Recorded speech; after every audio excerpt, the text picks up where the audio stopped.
اعوذ باللہ من الشیطان الرجیم بسم اللہ الرحمن الرحیم قال لا تثریب علیکم اليوم یغفر اللہ لکم وهو ارحم الراحمین اذهبوا بقمیصی هذا فالقوه على وجه ابی یأت بصیرا واتونی باہلکم اجمعین صدق اللہ العظیم۔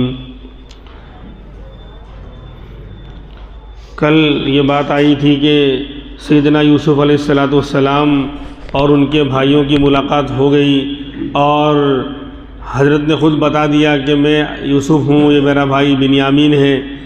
اب بھائیوں کو بہت افسوس ہوا کہ ہم نے جس بھائی کو ستایا تھا اور پریشان کیا تھا اور ابا سے دور کرنا چاہا تھا بلکہ زندگی سے ہی ہٹانا چاہا تھا، آج اللہ تبارک و تعالیٰ نے انہیں عزت اور عظمت کے اعلیٰ مقام پر پہنچا دیا، مصر کا بادشاہ بنا دیا ہے۔ تو اب بھائی لوگ جو ہے وہ معافی مانگنے لگے اور یوسف علیہ السلام نے بھی ان کو عار یا شرم نہیں دلائی، ڈانٹا نہیں، نہ جھڑکا، بلکہ یہ کہا کہ تم نے نادانی میں اپنے بھائی یوسف کے ساتھ کیا معاملہ کیا تم کو یاد ہے؟ یعنی نادانی میں کیا، کل بات آئی تھی، یعنی یہ نہیں کہہ رہے کہ جان بوجھ کے کیا، کیونکہ جب نادانی کی اور جہالت کی بات آ جاتی ہے تو آدھا گناہ معاف ہو جاتا ہے کہ بھئی انجانے میں ہو گیا، نادانی میں ہو گیا، جہالت میں یہ کام ہو گیا، اور جان بوجھ کر کرنے میں جرم بڑھ جاتا ہے۔ تو کہا کہ تم کو معلوم بھی ہے، تم جانتے ہو کہ تم نے نادانی میں اور جہالت میں کیا معاملہ یوسف علیہ السلام کے ساتھ کیا تھا۔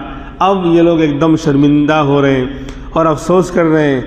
تو کہہ دیا تھا کہ اللہ نے آج ہم پر آپ کو فضیلت دی اور ہم تو خطا کار ہیں، وَإِن كُنَّا لَخَاطِئِينَ، بے شک ہم خطا کار ہیں، قصور ہمارا ہے، آپ کو تو اللہ نے بہت عزت اور عظمت کا مقام عطا فرمایا ہے۔ اب دریا دلی دیکھیے اللہ کے پیغمبر کی کہ آج اعلان کر رہے ہیں عام معافی کا، قال لا تثریب علیکم اليوم، فرمایا آج تم پر کوئی گرفت اور ملامت اور تم پر کوئی الزام نہیں ہوگا، کوئی تم کو سزا نہیں دی جائے گی، کوئی تم کو ملامت نہیں کیا جائے گا، بالکل تم بے فکر، مطمئن اور بے خوف رہو۔ یہی جملہ امام الانبیاء محمد الرسول اللہ صلی اللہ علیہ وسلم نے بھی استعمال فرمایا تھا جب فتح مکہ کے لیے آپ تشریف لے جا رہے تھے۔ 10,000 کا لشکر پروانہ وار دیوانہ وار آپ کی ایک ایک اداؤں پر، ایک ایک اشارے پر جان نچھاور کرنے کے لیے مچل رہا تھا اور بے چین تھا۔ انصار کے نوجوان آج جوش کے اندر یہ کہہ رہے تھے الیوم یوم الملحمہ، الیوم یوم الملحمہ، آج بدلے کا دن ہے، آج پتہ چلے گا مکہ والوں کو جنہوں نے ہمارے نبی کو ستایا تھا اور زندگی تنگ کر دی تھی اور آپ کو مجبور ہو کر اپنا پیارا وطن مکہ چھوڑنا پڑا تھا، آج مکے کی اینٹ سے اینٹ بجائی جائے گی۔ آج مکہ والوں کو ہم بتائیں گے کہ ظلم کا انجام کیا ہوتا ہے۔ تو الیوم یوم الملحمہ، آج بدلے کا دن ہے، آج بدلے کا دن ہے۔ لیکن امام الانبیاء محمد الرسول اللہ صلی اللہ علیہ وسلم پر قربان جائیے، نظریں جھکی ہوئی ہیں اور دنیا والوں کی طرح نہیں کہ جب تھوڑی سی عزت مل جاتی ہے اور کامیابی مل جاتی ہے تو انسان کا دماغ 7ویں آسمان پہ پہنچ جاتا ہے، تکبر اور کبر کے سے وہ کیا کہتے ہیں گویا گھمنڈ میں آ کر وہ بڑی بڑی باتیں کرنے لگ جاتا ہے، ظلم و ستم کے پہاڑ توڑتا ہے۔ ایک فاتح قوم، مفتوح قوم پر دنیا کی یہ تاریخ ہے، جب بھی کوئی قوم کسی پر فتح حاصل کرتی ہے تو اس بستی کو اجاڑ کر رکھ دیتے ہیں، افسدوها وجعلوا عزت اہلها اذلہ۔ یہ قرآن کہہ رہا ہے کہ اس شہر کو، اس مفتوح بستی کو تہس نہس کر دیا جاتا ہے، اس کو اجاڑ دیا جاتا ہے اور ان کے عزیزوں کو ذلیل کر دیا جاتا ہے۔ لیکن یہاں ایسا کچھ بھی نہیں ہو رہا، ایسا کچھ بھی نہیں ہو رہا ہے، بلکہ آپ نے ان انصار کے نوجوانوں کے جواب میں فرمایا تھا الیوم یوم المرحمہ، الیوم یوم المرحمہ، آج رحم و کرم کا دن ہے، آج رحم کا دن ہے، آج معافی کا دن ہے۔ اس لیے آپ نے اعلان کر دیا جو ابو سفیان کے گھر میں داخل ہو گیا اس کو بھی امن، جس نے اپنے گھر کا دروازہ بند کر لیا اس کو بھی امن، جو بیت اللہ میں داخل ہو گیا اس کو بھی امن، ہر ایک کے لیے امن امن اور جان بخشی کا اعلان کیا جا رہا ہے۔ اس دن اللہ کے رسول نے یہی جملہ استعمال کیا تھا لا تثریب علیکم اليوم اذهبوا فانتم الطلقاء، آج تم پر کوئی الزام اور کوئی بدلہ تم سے نہیں لیا جائے گا، جاؤ تم سب کے سب آزاد ہو۔ یہی تو اخلاق کریمانہ تھے جس نے اچھے اچھوں کے دل جیت لیے۔ اسلام اخلاق کے پھول نچھاور کرنے سے پھیلا ہے، ظلم کی تلوار سے یا تشدد کی تلوار سے اسلام نہیں پھیلا جی۔ تو یہی جملہ استعمال کیا تھا، تو فرمایا لا تثریب علیکم اليوم، آج تم پر کوئی گرفت، کوئی الزام، کوئی پکڑ تمہاری نہیں ہوگی۔ یغفر اللہ لکم، میں کیا معاف کروں گا، میں خود اللہ کا بندہ ہوں اور میں خود گناہوں کا پتلا ہوں۔ یہ ہے تواضع انبیاء کی کہ سب سے اونچے مقام پر ہے اس زمانے میں، دنیاوی اعتبار سے بھی بڑے ہیں اور دین کے اعتبار سے بھی بڑے ہیں، لیکن انسان جتنا بڑا ہوتا جاتا ہے، جتنا اس کو اللہ کی معرفت اور اللہ کا یقین حاصل ہوتا جاتا ہے، اتنا اس کے اندر تواضع اور جھکاؤ پیدا ہوتا ہے۔ تو فرمایا کہ یغفر اللہ لکم، اللہ تم کو معاف کرے، میں کیا معاف کر سکتا ہوں، میں خود کیا کہتے ہیں معافی کا مستحق اور حقدار ہوں۔ اللہ تمہاری مغفرت کرے، تمہارے گناہوں کو اللہ مٹائے، کیوں؟ وہو ارحم الراحمین، وہ سارے رحم کرنے والوں میں سب سے بڑا رحم کرنے والا ہے۔ بتا دیا کہ اتنے بڑے بڑے جرم انہوں نے کر رکھے تھے، حضرت یوسف علیہ السلام کے ساتھ، نبی کے ساتھ بڑے بڑے جرم اور ظلم کر رکھے تھے، لیکن کہہ دیا کہ اللہ کی ذات ارحم الراحمین ہے۔ ایک مرتبہ اس کے سامنے سچی توبہ کے ساتھ اپنے آپ کو جھکا دو گے اور ہاتھ اٹھا دو گے اور ندامت کے آنسو بہا دو گے، اللہ کی رحمت اپنی سائے میں لینے کے لیے اور یعنی بے چین ہیں، تمہارے ہاتھ اٹھانے کی دیر ہوگی، اس کی معافی اور رحمت کی دیر نہیں ہو سکتی۔ خیر، تو ارحم الراحمین ہیں۔ اب آگے جو ہے آرڈر دے رہے ہیں کہ میرا یہ کرتا لے کر جاؤ، اذهبوا بقمیصی ھذا، میرا یہ کرتا لے کر جاؤ، فالقوہ علی وجہ ابی، اور اس کو ڈال دینا میرے ابا کے چہرے پر، اس کو میرے ابا کے چہرے پر ڈال دینا، یأتی بصیرا، ان کی آنکھیں دوبارہ آ جائیں گی، یعنی وہ بینائی لوٹ آئے گی، وہ دیکھنے والے ہو جائیں گے۔ یہ کرتا کیا تھا؟ بعض لوگوں نے کہا کہ بھائی عام کرتا ہے، ہم دنیا میں جانتے ہیں کہ کرتا ڈالنے سے کسی کی بینائی آتی ہو، روشنی آتی ہو آنکھوں کی، یہ تو عقل میں آنے والی بات نہیں، لیکن کہا جائے گا یہ نبی کا معجزہ ہے، اللہ کی طرف سے نبی کے ہاتھ پر اللہ تبارک و تعالی یہ عظیم الشان نشانی دکھلانا چاہ رہے ہیں نبی کے برحق ہونے کی۔ اس لیے کرتا چاہے معمولی ہو لیکن ذات تو معمولی نہیں ہے، اللہ کے پیغمبر کی ذات ہے، لہذا اللہ نے ان کے ہاتھ سے جب یہ کرتا ان کے بدن پر لگا ہوا ہے تو اس کے اندر یہ تاثیر رکھ دی کہ جاؤ لے کر، جب تم والد صاحب کے چہرے پہ ڈالو گے ان کی روشنی اور بینائی واپس آ جائے گی۔ وہ میری یاد میں اور میرے غم میں رو رو کر جو ہے نڈھال ہو چکے ہیں اور اپنی بینائی کو کیا کہتے ہیں کھو چکے ہیں، وہ بینائی لوٹ آئے گی۔ لہذا ایک تو یہ تفسیر یہی ہے کہ وہ عام کپڑا تھا، لیکن چونکہ حضرت کے بدن سے لگا تھا اور آپ کے ساتھ تھا، اس لیے بطور معجزہ کہ اللہ تبارک و تعالیٰ نے اس میں یہ پاور رکھ دیا۔ لیکن دوسرے حضرات یہ فرماتے ہیں کہ یہ واقعی یہ معمولی کرتا نہیں تھا، بلکہ یہ جنت کا کرتا تھا۔ کیا ہے اس کی تاریخ؟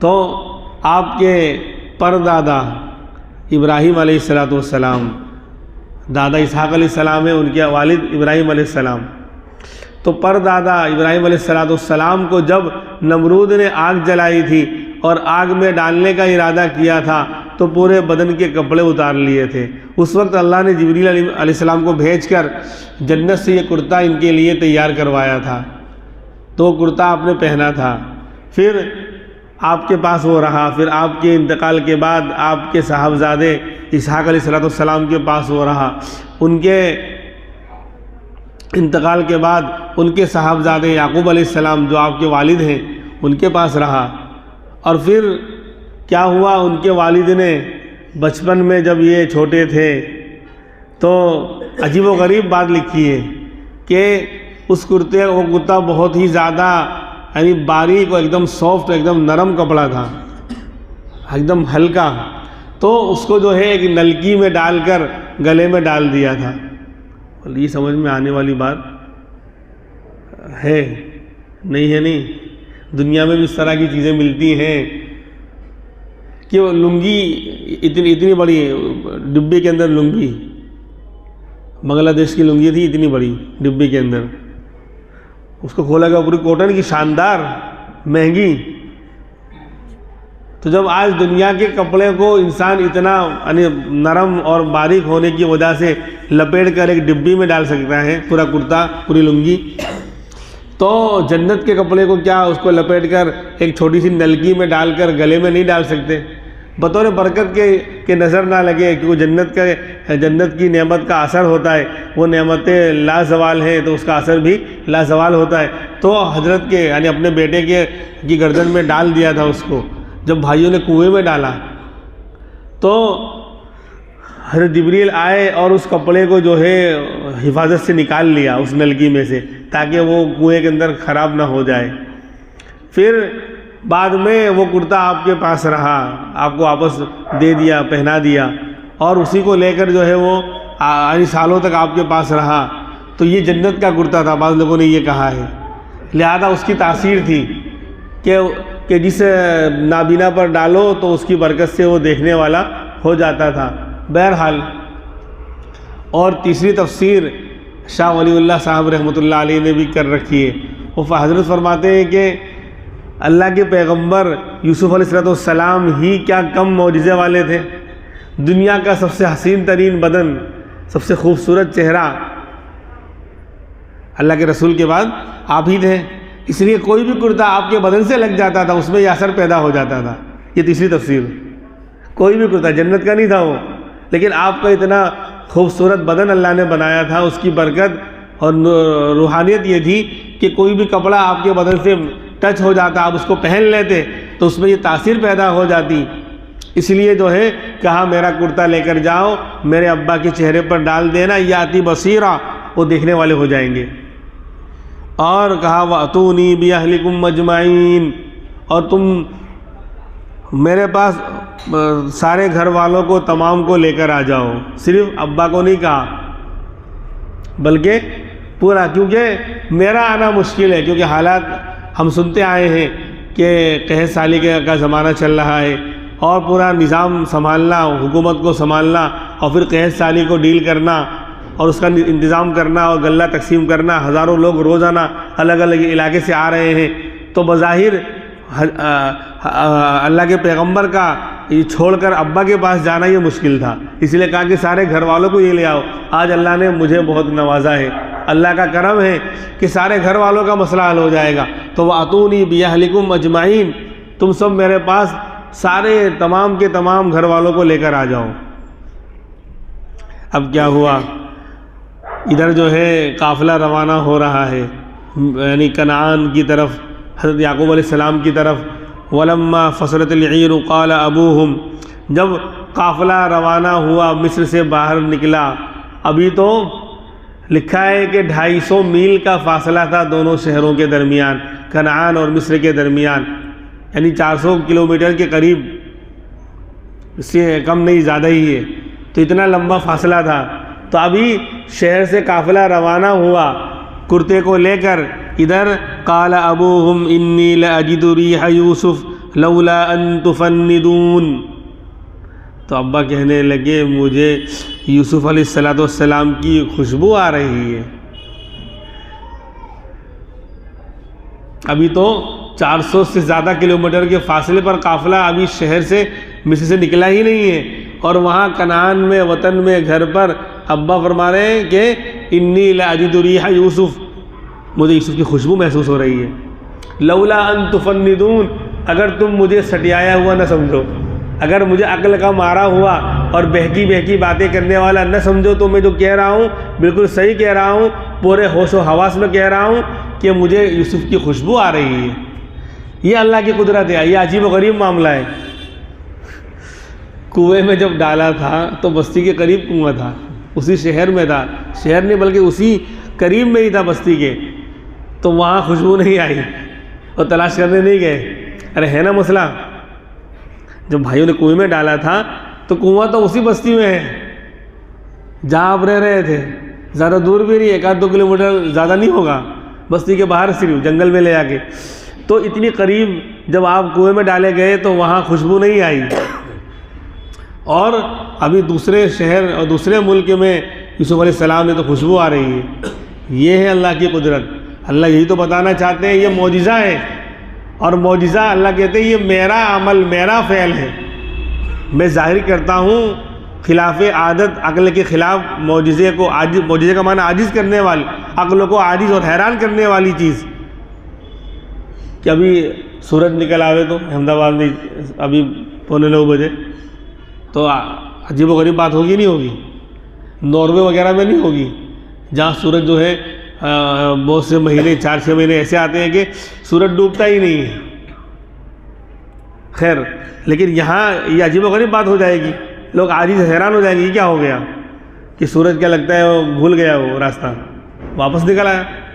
خیر، تو اللہ یہ بتانا چاہتے ہیں کہ معجزہ جو بھی ہے یہ میرا عمل ہے، میرا فعل ہے.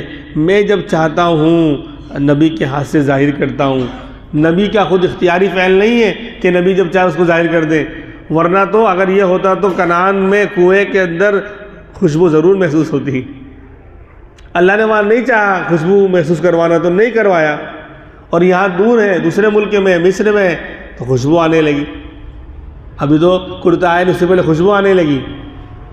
تو ابا کہنے لگے کہ مجھے یوسف کی خوشبو آ رہی ہے، لولا ان تفندون، اگر تم مجھے بہکی بہکی باتیں کرنے والا نہ سمجھو تو. قالوا تاللہ انک لفی ضلالک القدیم. اب گھر پہ جو لوگ تھے، جو گھر پہ تھے، بھائی لوگ تو آ گئے ہوئے تھے، لیکن دوسرے جو گھر کے افراد ہیں، مستورات ہیں، اور دوسرے خاندان والے ہیں جو پاس میں بیٹھے ہوئے ہیں، تو وہ تو یہی سنتے آئے ہیں سالوں سے، یوسف کی یاد میں یہ روئے جا رہے ہیں اور بھول رہے ہیں، اور بینائی چلی گئی ہے، اور انہی کی یاد، انہی کا غم، انہی کی پریشانی ہر وقت.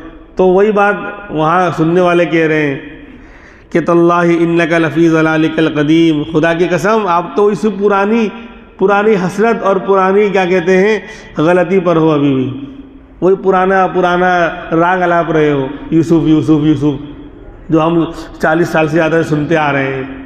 تو خدا کی قسم یہ پرانی روش اور پرانی حسرت کب چھوڑیں گے آپ؟ جب دیکھو جب یوسف یوسف یوسف، دیکھو آپ خوشبو آنے لگی. اب پتہ نہیں، وہ تو بھولی بسری کہانی ہو چکے ہیں، یعنی وہ لوگ یوں سمجھ رہے ہیں، ان کو یقین نہیں ہے، پتہ نہیں زندہ بھی ہے کہ نہیں. ارے نعوذ باللہ، انتقال ہو گیا ہوگا، دنیا میں ہے ہی بھی نہیں. اور آپ کو تو جب دیکھو جب یوسف یوسف، اس کے علاوہ کچھ دکھائی نہیں دے رہا ہے.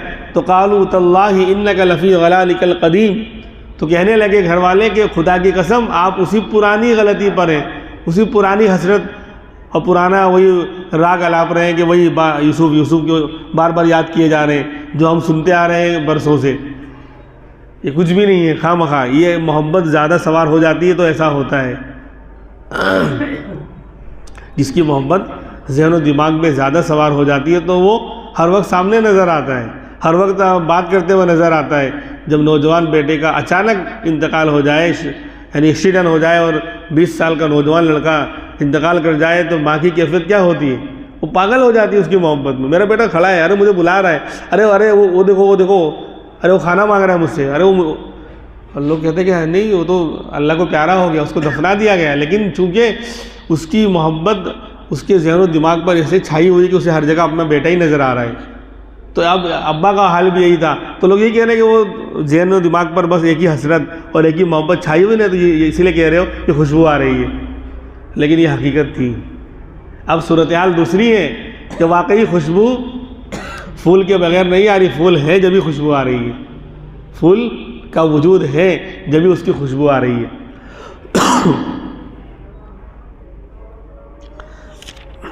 بہرحال فلما ان جاء البشیر، جب بشارت دینے والا وہی یہودا، کیونکہ اسی نے جب کنویں میں ڈالا اسی نے رائے دی تھی کہ قتل مت کرو، اس کو اتنی محبت تو جاگی تھی کہ قتل مت کرو، کنویں میں ڈال دو. تو اسی نے جو ہے کیا کہتے ہیں بکری کو مار کر خون میں کرتا لپیٹ کر ابا کے پاس لے گیا تھا.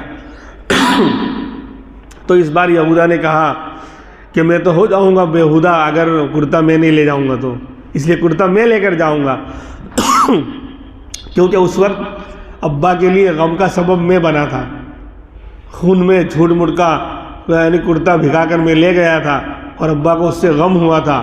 آج اس غم کے دور کرنے کا موقع ہے، بشارت اور خوشخبری کا موقع ہے، تو کرتا میں لے کر جاؤں گا۔ چنانچہ وہ بشیر آیا یعنی بشارت دینے والا بڑا بھائی یہودا، تو القاہ علی وجہی، تو اس کرتے کو آپ کے چہرے پر ڈال دیا، اس کرتے کو آپ کے چہرے پر ڈال دیا ابا کے۔ فرتد بصیرا، تو وہ دیکھنے والے ہو گئے، فوراً بینائی اور روشنی آ گئی۔ اب ابا نے صاف صاف علی الاعلان اب اظہار کیا ساری باتوں کا۔ قال الم اقل لکم، فرمایا حضرت یعقوب نے، کیا میں تم سے نہیں کہا کرتا تھا، میں تم سے نہیں کہتا تھا انی اعلم من اللہ ما لا تعلمون، کہ بے شک مجھے اللہ کے پاس سے وہ علم دیا گیا ہے جو تم کو نہیں دیا گیا، میں جانتا ہوں اللہ کی جانب سے وہ بات جو تم نہیں جانتے ہو، کیونکہ آپ پیغمبر تھے۔ وہ جو خواب کا واقعہ تھا تو اس کی تعبیر ابھی کیا ہوئی، تو آپ کے علم میں یہ بات تھی کہ یوسف زندہ ہیں، اللہ ان کو ضرور لے کر آئے گا، وہ خواب شرمندہ تعبیر ہو کر رہے گا۔ انی رأیت احد عشر کوکبا والشمس والقمر رأیتہم لی ساجدین، کہ ابا میں نے خواب دیکھا ہے 11 ستارے اور سورج اور چاند 13 کے 13 مجھے سجدہ کر رہے ہیں، رأیتہم لی ساجدین، میرے سامنے جھک رہے ہیں، مطلب میرا مقام اونچا ہوگا اور یہ بھائیوں کا مقام مجھ سے نیچا ہوگا۔ تو یہ تعبیر ابھی تو شرمندہ تعبیر نہیں ہوئی، دنیا میں اس کا وجود نہیں ہوا، تو میں جانتا تھا اللہ کی طرف سے وہ بات جو تم نہیں جانتے تھے، یعنی مجھے یقین تھا اس بات کا کہ تم نے چال چلی ہے، اسی لیے اس وقت تو وہی جملے استعمال کر رہے تھے، بل سورت لکم انفسکم امرا، کہ تمہارے دل نے یہ بات گھڑ لی ہے اور تم جھوٹ بول رہے ہو کہ بھیڑیا کھا گیا، فصبر جمیل، اس وقت بھی کہا تھا میں بغیر شکوے والا صبر کروں گا، تو مجھے معلوم تھا یعنی یقین کے درجے میں کہ یوسف زندہ ہیں اور وہ دوبارہ آئیں گے اور اللہ ان کو عزت اور عظمت کے مقام پر بٹھائے گا۔ اللہ تبارک و تعالی ہمیں جو ہے اسی طرح ان صفات کو، ان خوبیوں کو اپنے اندر بھی پیدا کرنے کی اللہ ہمیں توفیق عطا فرمائے۔ باقی باتیں انشاءاللہ آئندہ ہفتے ہوں گی۔ سبحان اللہ و بحمدہ، سبحانک